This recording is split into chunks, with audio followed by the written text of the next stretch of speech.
Whenever I go to an art gallery, I'm struck by just how many absolute masterpieces are simply called Untitled. Like, at any given museum I go to, there are probably something like hundreds of fantastic pieces of artwork around, and maybe about half of them don't even get a title.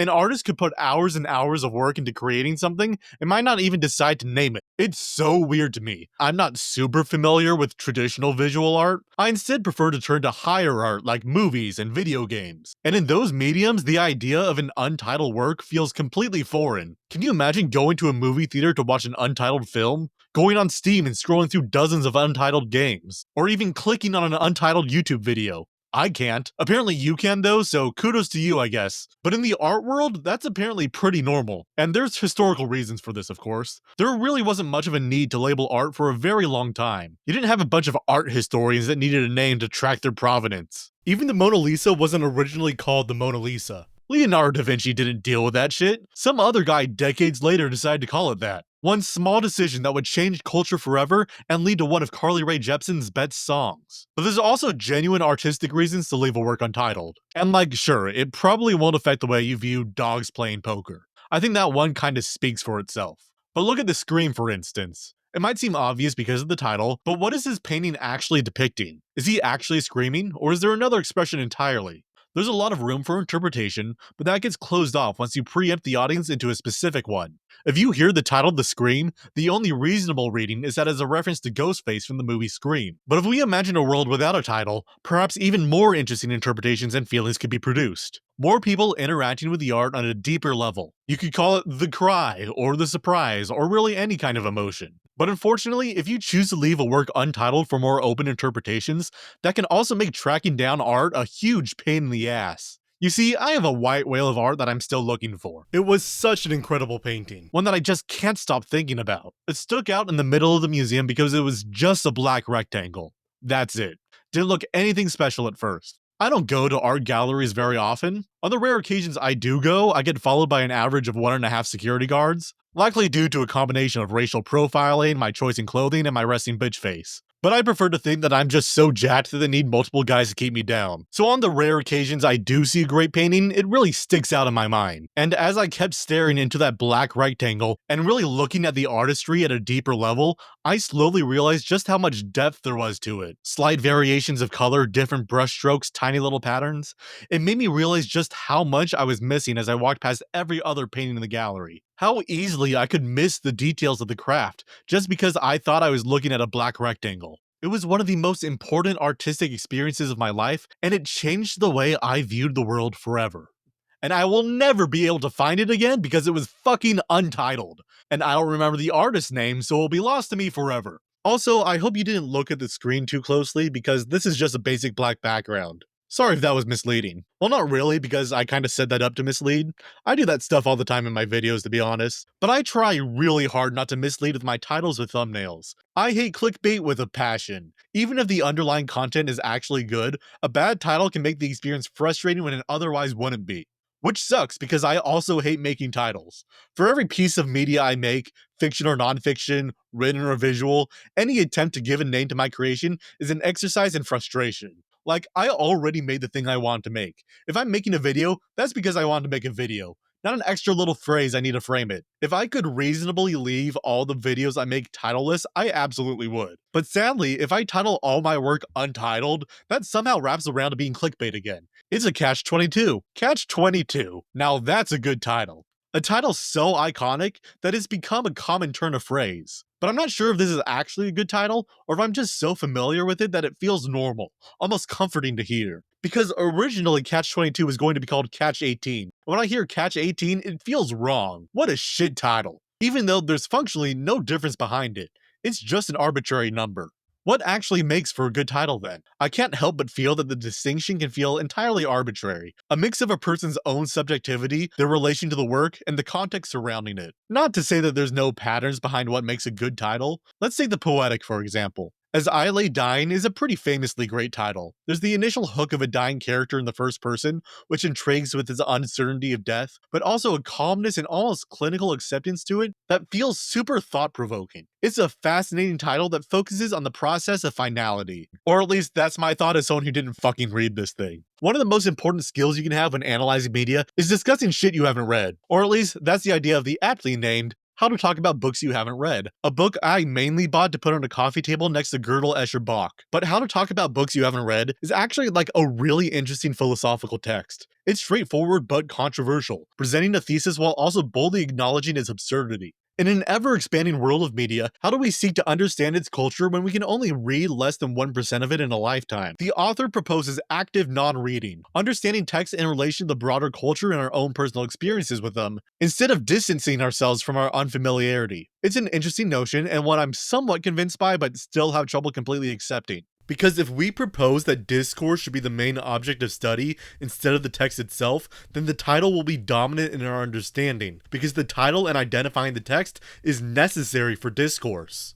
Take something like Do the Right Thing, for instance. Basically, all the discussion around this film revolves around one thing. Does the main character do the right thing throughout the film? Basically, anytime someone mentions this movie in both casual or academic discussions, they center it around an ethical dilemma, which I think is just the wrong fucking framing for it. Do the Right Thing is such a fantastic, thoughtful film that can frame difficult social issues in a broader communal context. But because of its bad title, all anyone can focus on is one scene. It's not even that interesting of a choice in the movie, and I hate that people can only seem to view it through that lens of agency. At least Spike Lee's other masterpiece, Malcolm X, doesn't have that problem. Because it's part of the dreaded, most boring title genre ever, the historical biopic.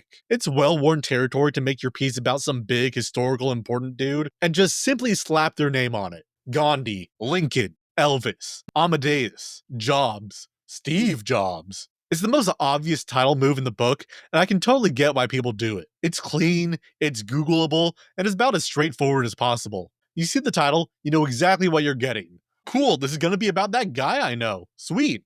It's basically the most non-title I can think of. It barely even exists in relation to the text, even more than Untitled. But you can still find some fun situations with it, like Milk. You know, Harvey Milk is a very important historical figure and all, and what happened to him is very tragic, but when I think about that movie, all I can think about is that they decided to call it Milk. Fucking Milk.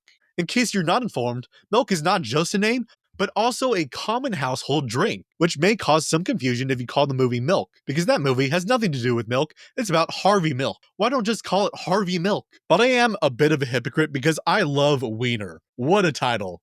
If you're making a movie about Anthony Weiner, you have to call it Wiener. It's the law. Straight shootings are one of the best names these biopics can have, and honestly, one of the best traditional documentaries ever made. God, Wiener is so good. I love Wiener. The movie, to be clear, not the guy. Luckily, he lost to Harvey Epstein in the last election. Now that's a name I can endorse. I love when a person's name just sticks out like that, especially in a title. Even if they're fictional, like Napoleon Dynamite. That title doesn't mean anything by itself, but it does remind me that the main character has a friggin' sweet name. If you're naming your movie after the main character's name, that name better be interesting. Ponyo, Tar, Buckaroo Banzai. Those are names. But then you have the boring ass names like John Carter, infamously bad name, one of the biggest box office failures ever, and people often attribute that to having the name of just some guy. It was originally going to be called John Carter of Mars, which is easily 10 times more interesting, but nope, just some generic white guy looking name. That's it. Which is also a criticism that I can direct towards Michael Clayton. Now this is some dangerous territory. People love Michael Clayton, but it has the exact same problem with his title as John Carter. Who is this guy? It's just a normal name. What's up with that? Why should I care? You could at least lean into the normality like Jean Dielman, 23 Commerce Quay, 1080 Brussels. We're not just working with a name but a specific address. It stands out by being so aggressively clerical or normal compared to everything else. Also because I'm an English speaker and it's in French. A lot of French movie titles don't get translated into English when they come over here, even though most foreign films do. And I think a part of that is that the languages are usually similar enough that you can get the basic idea anyway. Mon Oncle, Petite Maman, La Ventura, Le Samurai. Okay, that last one is Japanese written Frenchly, but you get what I mean. And maybe you can chalk that up to the influence or prestige that the French have had over movies, but I really do think it's just language familiarity. The only other language I see that tends to do that is Spanish, with stuff like Y tu mama tambien, Moros Perros, Volver, and La Flor. I don't know how to pronounce them, but they're familiar. But outside these two languages, most titles get translated for English audiences. If you're watching a movie in a language that uses a different alphabet, or God forbid, characters, that's getting translated no question. Which makes it all the more fascinating when a film like Yi Yi keeps its original name. Yi Yi literally just means 1-1 in Mandarin. The cool thing about the original title is that the character for 1, a horizontal line, is doubled on top of each other so that it resembles the character for 2. It's a really simple idea signaling unity, but for some reason they translated Yi Yi as if it's going to be what slang for yes is in 10 years. And yet there isn't really a perfect way to translate Yi Yi. I've alternatively seen it titled a 1 and a 2, but I've always thought that 1 and 1 together would be the best way to do it, even though it's way more verbose and less poetic than the original. On the other hand, maybe sometimes it's not good to try and directly translate the title. Let's look at another Chinese movie, Ta. This movie is about gender, and the original Chinese title reflects that. In Chinese, the third person pronouns for men and women are written differently, but pronounced the same. So, in the title, the characters for both are combined, signaling a merging of gender and prompting the viewer to engage with the film's themes. Another title that is simple, short, and clever, something that English can't really replicate. So, how is this translated? S-he. Sahi. I do not know. They try to do the exact same trick in a different language, and it just doesn't work. It's not combining gender, it's instead going, oh hey, look, the word he is inside she. Isn't that neat? Like that's not already obvious. But they were already in a difficult position because I can't imagine any other way to translate it. Then again, I don't really know Chinese. Now that I've talked about numbers and pronouns, I've completely exhausted my entire knowledge of the Chinese language. But it does make me more wary when I see a title that seems just slightly off like Goodbye Dragon Inn. It feels like a weird choice for a title even if it makes literal sense in the context of the movie, but maybe there's more to it in the original language that they tried to translate. I'll never know. All I can see is the surface. How I understand it as an English speaker seeing the English title. I don't feel sad that I won't ever get the full context, but it does make me feel a bit more detached from the title. Like, I'm not going to bother to think into it too much because there might not be anything to hold my interpretation up. Also, Dragon and D's nuts. So when translators make a whole new title, it's a chance to really make an impression on the audience. One of my favorite titles ever is Virtue's Last Reward. The original Japanese title was something, I don't remember and I don't really care. But whatever the original was, Virtue's Last Reward is way better. It's a title that heavily draws from the phrase virtue is its own reward, a pretty idealist and optimistic moral, and a last reward, which is a pretty clear allusion to either death or last judgment. It makes for a title that can be either read as persevering or foreboding, depending on which phrase sticks out to you more. I love that kind of multiple reading shit, and it's really impressive to do it in just a few words. While we're on the DS, Trace Memory is another game with a great translated title. And without talking about the plot, it makes way more sense for the game than the original title, Another Code. While the word memory is fairly stable in its meaning, trace can be interpreted in a few different ways. We could use trace as a faint remnant, where the memory is on the verge of being lost. Or trace as in tracing a clue, because the game is centered on mystery and trying to uncover the true meaning of fading memories. And even further, tracing as in replicating a drawing with your own hand, creating a reproduction of a memory that is already existing. In other words, trace memory is about tracing memories down that have memories traced over, the originals of which are traced in their memories. The title honestly adds so much to me, and the fact that they re-released it under another code again honestly pisses me off. But nothing will compare to the drama involved when the Italian neo-realist film Bicycle Thief was re-released. Or should I say, Bicycle Thieves. One of the most famous and important Italian film classics was translated incorrectly as The Bicycle Thief when it came to America, and American re-releases have been slowly bringing it back. This has created a bit of controversy because Americans really liked the original title they had. To oversimplify one of the most film critic discussed movies ever made, The Bicycle Thief prompts the viewer to wonder who the real bicycle thief might be, while Bicycle Thieves makes us think about crime and criminals on a broader context. With Thief, you focus on one man's desperation, his individual moral failing. With Thieves, the blame spreads out. It's about the whole society pushed to the edge, the idea that under enough pressure, we all become thieves. You could probably say something about the cultures that America had the former and Europe had the latter, but honestly, it's probably a coincidence. But you have to have a certain level of prestige to get people to argue about your title. Nobody is complaining about the title of Funback Fantasy Side Boob Story 2, despite adding unnecessary wordplay and alliteration that did not exist in the original Kyonyu Fantasy Gaiden 2, or literally Breast Fantasy Side Story 2. But I'm not complaining because it's a hilarious title. I remember I saw some rando mention it online years ago, and it's stuck in my mind ever since. Honestly, one of my favorites. Not on the face of it, but due to its context. You can easily infer a whole story behind the title's history just from hearing about it. It's just so funny to me. Porn titles are the best. They can get away with so much. Because what are you gonna do, complain? And this is all a very ridiculous way to segue into sequel titles. We got your basic ass Arabic numeral sequel, Toy Story, Toy Story 2, Toy Story 3, Toy Story 4, and you'll never guess what comes next. It's so simple, even your dumbass kid will get it. But it also assumes that the audience has already seen the first one, and it's for this reason that I think the numbered sequel can be surprisingly rare sometimes. You have to be so confident that your movie franchise is so successful that you don't mind that some people will have to watch the preceding ones first. And I say movie because I really only see this with movies and video games. I don't think I've ever seen a numbered sequel in a book or in theater or anything else really. Probably something that has to do with the economics behind it, but that's outside the scope of this video. You also got your Roman numeral sequels like Final Fantasy, Final Fantasy II, Final Fantasy III, and so on, all the way to Final Fantasy XVI. And I have a bone to pick with Roman numerals and titles. I don't know why you would ever use a Roman numeral instead of an Arabic one unless you want to be pretentious. What other vibe does this give you? It is, however, many times less pretentious than the Cremaster series. And I say that because these movies are numbered, but out of order. You start with Cremaster 4, then Cremaster 1, then Cremaster 5, then Cremaster 2, until you finally get to Cremaster 3. These films are chronological in their numbered order, but it's usually presented and encouraged to watch out of order, which can be entirely avoided if you just expand the title, like Mamma Mia, Here We Go Again, one of the all-time greats of subtitle titles. It honestly feels like the first movie was just a setup for the perfect sequel name. Not a lot of deeper meaning to it, but it's cute and clever and it sets up the tone of the movie. Sequels seem to get a lot more slack for being self-referential in their titles. House 2, The Second Story? Perfect title, no notes. The Lego Movie 2, the second part? A bit more of a thinker, but still worth a chuckle. Now You See Me Too? Wait a second, that one doesn't have a. But the king of sequel names has got to be the Fast and the Furious series. The Fast and the Furious, Too Fast, Too Furious, The Fast and the Furious, Tokyo Drift, Fast and Furious, Fast 5, Fast and Furious 6, Furious 7, The Fate of the Furious, Hobbs and Shaw, F9, and Fast X. No continuity is just going all over the place. One of my pocket video ideas to watch these movies in alphabetical orders because I think it would be really fun. And I like to imagine someone just putting them in alphabetical order on their shelf and just ending up watching them like that. If only we could be as straightforward as the next Karate Kid. Like, yep, it's the next Karate Kid. Remember the Karate Kid? Well, this one's next.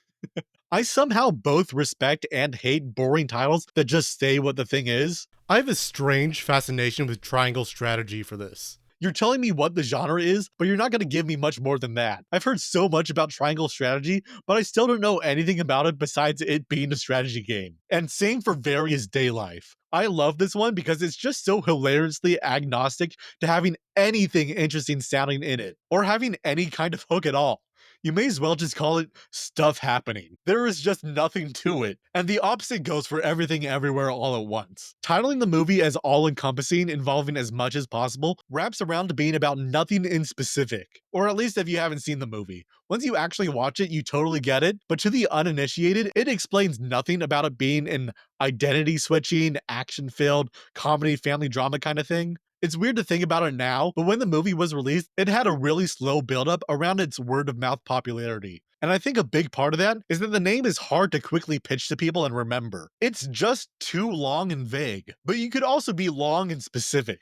Nothing will compare to long light novel titles. I'm a high school boy and a successful light novel author, but I'm being strangled by a female classmate who's a voice actress and is younger than me.